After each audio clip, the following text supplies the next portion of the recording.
ज्यादती बहुत छोटा वर्ड है। यहाँ पे तो वो जैसे कहते हैं ना, इंडियन वर्ड है बलात्कार। इन्होंने इलेक्शन का पूरा बलात्कार कर दिया है। इस तरीके से जो जिस तरह का इलेक्शन, रिग्ड इलेक्शन हुआ है, इसकी तारीख में मिसाल नहीं मिलती। आप ये सोचें कि मेरी कॉन्स्टिट्यूएंसी PS 125 के अंदर मैं 49,000 के करीब मैंने जो है वो हमने लीड ली है, जिसमें से फॉर्म 47 में मेरा दिखाया गया 39,000। आप इमेजिन करें कि मुझे थर्ड रनर अप में कर दिया, उसके बाद इनका 5,000 वोट था MQM का, जो खुद मेरे पास फॉर्म 45 के मुताबिक है। इनको किसी पोलिंग स्टेशन में एक पोलिंग स्टेशन हमने जीतने नहीं दिया। और जो मेरा अपोनेंट है सैयद आदिल अस्करी साहब, वो अपने घर के 2 पोलिंग स्टेशन में, एक में 14 और दूसरे में 27 वोट से आया है। वो कैसे कॉन्स्टिट्यूएंसी ओन कर सकता है या कैसे इतना वोट ले सकता है? ये रातों रात झुल्लू पिरा है।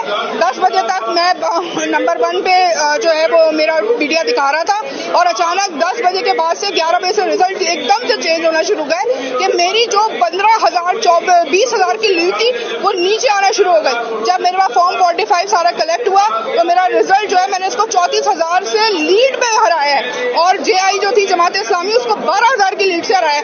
कैसे ये इतना बड़ा सानिया कर सकते हैं? पूरे कराची का इन्होंने जुल्लू पेरा है। एक पोलिंग स्टेशन से MQM नहीं जीती है। हमारे पास पूरे हल्के से, जहां से इनकी सियासत शुरू होती है, इसके गढ़ में इनको हमने हराया है। और जो डिस्ट्रिक्ट सेंट्रल से एक सीट ये नहीं निकाल सके और एक पोलिंग स्टेशन ये जीत सके। इससे